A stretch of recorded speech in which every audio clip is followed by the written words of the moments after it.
दोस्तों, आप सबने 2012 में हुए निर्भया हत्याकांड के बारे में सुना होगा, जिसमें एक मासूम लड़की का बुरी तरह रेप करके उसकी हत्या कर दी जाती है। हमारी आज की कहानी भी कुछ ऐसी ही है, जो इंसान और इंसानियत को शर्मसार करती है। आज की कहानी में एक 27 साल की लड़की के साथ कुछ ऐसा होता है जिसे देखकर पूरा हैदराबाद सहम जाता है। तो आइए इस केस को थोड़ा गहराई से जानते हैं। आज जिस केस के बारे में हम बात करने वाले हैं वो केस प्रियंका रेड्डी केस है। तो चलिए केस को शुरू करते हैं। कहानी की शुरुआत होती है हैदराबाद से करीब 50 किलोमीटर दूर शादनगर से, जहां पर प्रियंका रेड्डी नाम की एक जानवरों की डॉक्टर रहती थी। प्रियंका रेड्डी की उम्र करीब 27 साल थी। वैसे तो प्रियंका का घर शादनगर में था, लेकिन यह अपनी ड्यूटी के लिए घर से करीब 30 किलोमीटर दूर शमशाबाद जाया करती थी, और प्रियंका को हर रोज़ ड्यूटी पर जाने के लिए करीब करीब 30 किलोमीटर का सफ़र तय करना पड़ता था। तो बेसिकली उन्होंने एक स्कूटी खरीदी थी और इसी से ये हर रोज़ आया जाया करती थी। यहाँ से कहानी को थोड़ा ध्यान से सुनो। जिस रास्ते से प्रियंका हर रोज़ आया जाया करती थी उसके बीच में एक होटल प्लाजा पड़ता था, टोंडूपल्ली टोल प्लाजा। और क्योंकि उनके घर से क्लिनिक की दूरी बहुत ही ज़्यादा थी और इतनी दूर तक स्कूटी चलाने में इन्हें दिक्कत आती थी, इसीलिए अपनी स्कूटी को टोल प्लाजा पर ही पार्क करके किसी टैक्सी या फिर कैब से चली जाती थी। सो बेसिकली यही प्रियंका का डेली रूटीन था, घर से टोल प्लाजा जाना, वहाँ पर गाड़ी पार्क करना और टैक्सी से क्लिनिक जाना और फिर वापस घर आना।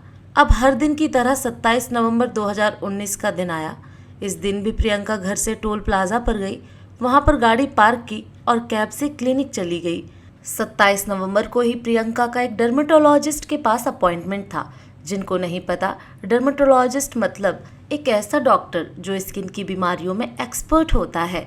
प्रियंका को भी किसी तरह की स्किन की बीमारी थी, इसलिए उसने डॉक्टर का अपॉइंटमेंट लिया था। इसीलिए अपने क्लिनिक के काम खत्म करने के बाद प्रियंका डर्मेटोलॉजिस्ट को अटेंड करती है और वहां पर चेकअप कराते कराते इन्हें रात के 9 बज जाते हैं। वैसे प्रियंका ने घर में पहले ही बता रखा था कि इनका डॉक्टर के पास अपॉइंटमेंट है, इसलिए इन्हें घर आते आते देर होगी। तो अपना सभी काम खत्म करके प्रियंका रात के 9:18 पर टोल प्लाजा पर पहुंचती हैं अपनी स्कूटी लेने के लिए।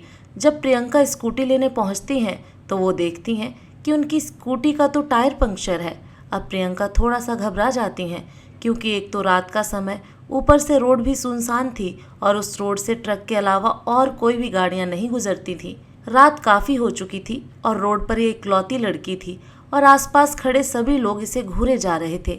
प्रियंका अपनी पंचर स्कूटी के साथ एक ट्रक के पीछे खड़ी थी। तभी वहाँ पर एक 26 साल का मोहम्मद आरिफ, जो पेशे से ट्रक ड्राइवर था, वो प्रियंका की मदद करने के लिए आता है।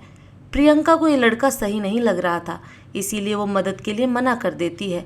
तो आरिफ वहाँ से चला जाता है और क्योंकि काफ़ी रात हो चुकी थी और रोड भी सुनसान थी, इसलिए प्रियंका को डर लगने लगता है। 9:19 पर प्रियंका अपनी बहन को कॉल करती है और बोलती है कि मेरी स्कूटी पंचर हो गई है और आसपास कोई मदद के लिए भी नहीं है। यहाँ पर मैं अकेली हूँ और मुझे बहुत ज़्यादा डर लग रहा है। तब प्रियंका की बहन ने प्रियंका को बोला कि तुम अपनी स्कूटी को वहीं पर छोड़कर किसी से लिफ्ट मांगकर घर आ जाओ, हम स्कूटी को कल देख लेंगे। लेकिन प्रियंका स्कूटी को जगह पर छोड़ने से मना कर देती है। ऑब्वियसली आप भी इस चीज़ को समझ सकते हैं कि एक मिडिल क्लास फैमिली के लिए गाड़ी बहुत ही ज़्यादा इम्पोर्टेंट होती है। तो प्रियंका स्कूटी को वहीं छोड़ने से मना कर देती है। पहले लड़के के वहाँ से जाने के बाद अब प्रियंका की मदद करने के लिए एक और लड़का वहाँ पर आता है। इस लड़के का नाम था जोलू शिवा। ये प्रियंका के पास आता है और मदद के लिए बात करता है। प्रियंका को थोड़ा सही लगा और उसे लगा कि उसकी मदद कर सकता है। प्रियंका उसकी मदद के लिए हाँ कर देती है और प्रियंका उसे अपनी स्कूटी दे देती है। और फिर जो शिवा उस स्कूटी को लेकर पंचर बनवाने के लिए ले जाता है, लेकिन थोड़ी ही देर बाद जुलूस शिवा स्कूटी को लेकर वापस आता है और प्रियंका को बोलता है कि पंचर की दुकान बंद है। और वो बोलता है कि यहीं से कुछ ही देर की दूरी पर एक और पंक्चर की दुकान है, अगर तुम चाहो तो हम स्कूटी को ट्रक में डालकर पंचर बनाने के लिए दुकान पर ले जा सकते हैं। लेकिन प्रियंका स्कूटी को ट्रक में डालने की बात सुनकर उसे मना कर देती है। मना करने के बाद भी वहाँ से चला जाता है। इन सभी चीज़ों के दौरान प्रियंका की बहन भी अभी तक कॉल पर ही थी और वो सभी सुन रही थी। प्रियंका की बहन ने 9:22 पर कॉल लगाया था और अब 9:44 हो रहे थे। अब अचानक से प्रियंका का कॉल कट जाता है। प्रियंका की बहन कुछ देर तक वेट करती है, लेकिन काफ़ी देर तक भी जब उसका कॉल नहीं आता तो कुछ ही देर बाद ये वापस उसे कॉल लगाती है, लेकिन इस बार प्रियंका का फ़ोन स्विच ऑफ आ रहा था। बहन को लगा कि प्रियंका का फ़ोन स्विच ऑफ हो गया होगा और कुछ ही देर बाद वो टैक्सी से घर आ जाएगी। घर वाले ऐसे ही इंतज़ार करते रहे और अब धीरे धीरे 2 घंटे बीते और प्रियंका अब तक घर नहीं लौटी। अब घर वालों को फिक्र होने लगी। प्रियंका की बहन को ये तो पता था कि प्रियंका की स्कूटी टोल प्लाजा पर रखी है और हो सकता है कि वो वहीं पर होगी। अब बहन अपनी गाड़ी को लेकर प्रियंका को देखने के लिए टोल प्लाजा पर चली जाती है। अब क्योंकि प्रियंका टोल प्लाजा पर हर रोज़ एक फिक्स जगह पर अपनी स्कूटी पार्क करती थी, इसलिए उसकी एक पार्किंग प्लेस थी। जब बहन उस पार्किंग प्लेस पर जाती है तो उसे ना ही वहाँ पर प्रियंका की स्कूटी मिलती है और ना ही उसे वहाँ पर प्रियंका मिलती है। अब घर वालों की टेंशन और भी ज़्यादा बढ़ती जा रही थी। रात के करीब 12 बज रहे थे। अब बहन डरते हुए भागकर नज़दीकी police station Cyberabad police station जाती है। पता नहीं, कभी कभी हमारी पुलिस कुछ ऐसा करती है जिसे देखकर सच में खून खौल उठता है। यहाँ भी कुछ ऐसा ही हुआ। दरअसल जब प्रियंका की बहन ने साइबराबाद पुलिस स्टेशन कंप्लेंट लिखने के लिए जाती है तो वहाँ की पुलिस इसे एग्जैक्ट लोकेशन पूछती है जहाँ पर प्रियंका गायब हुई है। जब प्रियंका की बहन पूरा एड्रेस बताती है और साइबराबाद की पुलिस बोलती है कि हमें माफ़ कीजिए क्योंकि ये एरिया हमारे अंडर नहीं आता, आप प्लीज़ शमशाबाद पुलिस स्टेशन जाइए। हालांकि ये पूरी तरीके से गलत है क्योंकि कानून कहता है कि तुम पहले लोगों की मदद करो और फिर अपना एरिया देखो। प्रियंका की बहन भागी भागी शमशाबाद पुलिस स्टेशन जाती है और वहाँ पर सारी बातें बताती है कि कैसे प्रियंका की स्कूटी का टायर पंचर हुआ और कैसे बात करते करते उसका फ़ोन स्विच ऑफ हो गया।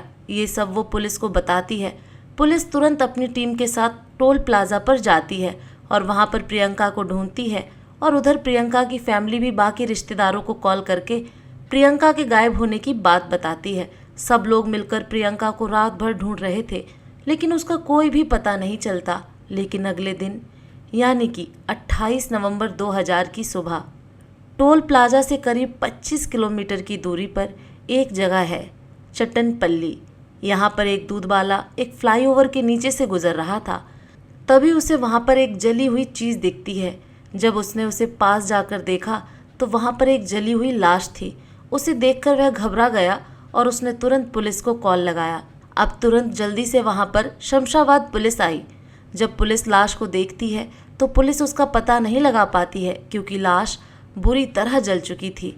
पुलिस को सबूत के तौर पर लाश के पास से एक जला हुआ दुपट्टा और एक गणेश जी की मूर्ति मिलती है। प्रियंका की बहन ने पुलिस स्टेशन में पहले ही प्रियंका का सारा हुलिया बता रखा था, तो पुलिस को समझने में देर नहीं लगी कि ये लाश प्रियंका की ही है। अब इस चीज़ को कंफर्म करने के लिए पुलिस प्रियंका की फैमिली को वहाँ पर बुलाती है। फैमिली वहाँ पर जाती है और लाश के आसपास मिले सारी चीज़ों को देखकर वो प्रियंका की पहचान कर लेते हैं। अब पुलिस लाश को ऑटोप्सी के लिए भेज देती है। ऑटोप्सी में पता चलता है कि प्रियंका के साथ गैंग रेप हुआ है और गला घोटने से इनकी डेथ हुई है और इनको मारने के बाद केरोसिन ऑयल से इन्हें जला दिया गया है। अब लोगों को ये खबर पता चलती है कि किसी ने एक लड़की का रेप करके उसे जला दिया है, तो लोग इस बात को सुनने के बाद आग बबूला होने लगते हैं और लोगों का एक बड़ा काफिला सड़कों पर उतर जाता है और प्रदर्शन करने लगता है। अब धीरे धीरे पूरा देश दोषियों को पकड़ने की मांग करने लगा। अब पुलिस को भी समझ में आ गया था ये केस कितना बड़ा और हाई प्रोफाइल है। अब पुलिस सख्ती से जांच करना शुरू करती है और टोल प्लाजा के सारे सीसीटीवी कैमरों को खंगालती है। अब पुलिस को यहाँ पर एक बड़ा सबूत मिलता है। पुलिस को कैमरे में 4 ट्रक ड्राइवर्स दिखते हैं जिन्हें देखकर ही पुलिस को उन पर शक होना शुरू हो जाता है। पुलिस उनके ट्रक का नंबर लेती है और ट्रक के ऑनर से कांटेक्ट करती है और पूछती है कि 27 नवंबर को ये ट्रक किसके पास था और इसका ड्राइवर कौन था। तो ट्रक का ऑनर बताता है कि 27 नवंबर को ये ट्रक मोहम्मद आरिफ के पास था और वही इसका ड्राइवर था। पुलिस इसे तुरंत झपट लेती है और इसे झपटने के बाद ये 3 और लोगों का नाम बताता है, जिनका नाम था जोलू शिवा, जोलू नवीन और चिंताकुता। आपने अक्सर देखा होगा कि पुलिस पर कई सारे सवाल उठते हैं कि वो अपना काम ठीक से नहीं करते हैं, लेकिन इस बार पुलिस ने अपना काम पूरी ईमानदारी से किया था, क्योंकि 27 नवंबर को कांड हुआ, 28 नवंबर को बॉडी मिली और 29 नवंबर के आते आते चारों अपराधी पुलिस की गिरफ्त में थे।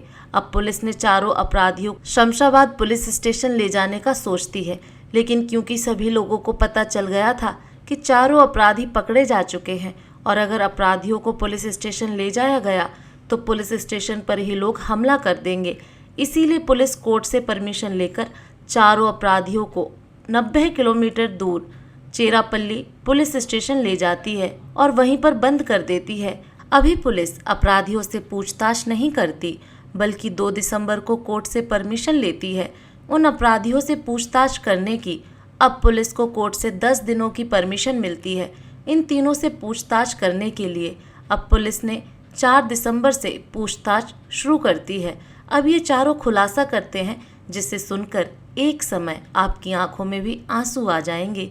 ये बताते हैं कि 26 नवंबर को ये अपने ट्रक को लेकर टोल प्लाजा पर गए थे। इन्हें अभी पता नहीं था कि ट्रक के माल को कहाँ लोड करना है, इसीलिए ये लोग टोल प्लाजा पर ही इंतज़ार कर रहे थे। और इसी दौरान 27 नवंबर को प्रियंका अपनी स्कूटी को लेकर टोल प्लाजा पर आती है और इन्हीं के ट्रक के पीछे अपनी स्कूटी को पार्क करके प्रियंका टैक्सी से क्लिनिक को चली जाती है। अब उन्होंने प्रियंका को देखा, तभी इन्होंने मन बना लिया था कि ये लोग प्रियंका के साथ कुछ गलत करेंगे। अब इन सब लोग मिलकर प्लान बनाते हैं और जोलू नवीन प्रियंका की स्कूटी का टायर पंचर करता है और अब ये चारों दरिंदे प्रियंका के आने का इंतज़ार करते हैं। और इस दौरान ये चारों नशे में धुत थे और फिर 9/18 पर प्रियंका वहां आती है। अपनी स्कूटी का टायर पंचर देखकर घबरा जाती है और इसी बीच वहां पर आरिफ मदद करने के लिए जाता है, लेकिन प्रियंका आरिफ की मदद के लिए मना कर देती है। और फिर जोलू शिवा वहां पर जाता है और टायर पंक्चर होता है तो टायर दुकान के पास ले जाता है और आगे की स्टोरी तो आपको पता ही है। तभी प्रियंका अपनी बहन को कॉल करती है और फिर 9:44 पर कॉल कट हो जाता है और इस समय तक रोड पर ज़्यादा हलचल भी नहीं थी और रोड पूरी तरीके से सुनसान थी। अब समय को देखकर चारों दरिंदों ने मिलकर बेचारी प्रियंका का गैंग रेप कर दिया और हद तो तब हो गई जब प्रियंका चिल्लाने लगी तो इन दरिंदों ने उसे जबरदस्ती शराब पिलाई और उसके मुंह में कपड़ा ठूंसा। जब इन दरिंदों का काम खत्म हो गया तो इन चारों ने मिलकर प्रियंका का गला घोंटकर उसे मार दिया। तब इन्होंने मर्डर तो कर दिया था, लेकिन अब बारी थी लाश को ठिकाने लगाने की। तो उन्होंने क्या किया कि लाश को एक कंबल में लपेटकर उसे ट्रक के पीछे वाले हिस्से में रख दिया। 2 लोग ट्रक में थे और 2 लोग स्कूटी चला रहे थे। 2 लोग ट्रक को किसी तरीके से एक सुनसान जगह पर ले जाते हैं, जबकि वो 2 लोग जो स्कूटी पर सवार थे उनका काम ये था कि वो लोग पेट्रोल लेकर उस सुनसान जगह पर पहुँचे। जब वो 2 लोग स्कूटी को लेकर पेट्रोल पंप पर जाते हैं तो वो दोनों लोग सीसीटीवी कैमरे में कैप्चर हो जाते हैं और पेट्रोल पंप में काम करने वाला वर्कर पेट्रोल को बोतल में देने से मना करता है। तो अब ये दोनों स्कूटी को लेकर ट्रक के पीछे चले जाते हैं। इनके ट्रक में एक स्टोर था, ये स्टोर से केरोसिन ऑयल को निकालते हैं और प्रियंका की लाश को फ्लाईओवर के नीचे केरोसिन ऑयल डालकर उसे जला देते हैं और फिर ये दरिंदे वहाँ से भाग जाते हैं। पुलिस इनकी सारी बातों को सुनकर उस जगह पर जाती है जहाँ इन्होंने प्रियंका की स्कूटी को छुपाया था और वहाँ पुलिस को उसकी स्कूटी मिल जाती है। वहाँ से स्कूटी को लेने के बाद अब पुलिस चारों को लेकर उस जगह पर जाती है जहाँ पर इन्होंने लाश को जलाया था। लेकिन वहाँ जाने के बाद ये चारों लोग वहाँ पर गड़बड़ करते हैं। इन चारों में से आरिफ और चिंताकुता पुलिस की बंदूक छीनकर उन पर गोलियां चलाना शुरू करते हैं और बाकी के 2 लोग ज़मीन से पत्थर उठाते हैं और पुलिस पर हमला करने लगते हैं और वो चारों वहाँ से भागने की कोशिश करते हैं। पुलिस पीछे से इन्हें काफ़ी आवाज़ें लगा रही थी, अपने आप को सरेंडर कर दो वरना मारे जाओगे, लेकिन ये पुलिस की एक नहीं सुनते और ऐसे ही भागते रहते हैं। और अब पुलिस मजबूरन उन पर गोलियां चलाती है और उनका एनकाउंटर कर देती है। जब सभी लोगों को पता चलता है कि इन चारों अपराधियों का एनकाउंटर हो चुका है तो सभी लोग बहुत ज़्यादा खुश होते हैं। सभी लोग बढ़ चढ़कर पुलिस की तारीफ करते हैं। खैर, पुलिस ने इस केस को सिर्फ 10 दिनों में सॉल्व कर दिया था, जो कि अपने आप में एक बहुत ही ज़्यादा बड़ी बात है। अब ज़्यादा से ज़्यादा क्या ही कह सकते हैं। प्रियंका के साथ जो कुछ हुआ वो बहुत गलत था। मे हर सोल रेस्ट इन पीस। तो दोस्तों, मैं मिलती हूँ आपसे किसी और दिन एक और नई कहानी के साथ। तब तक के लिए अपना ख्याल रखिए।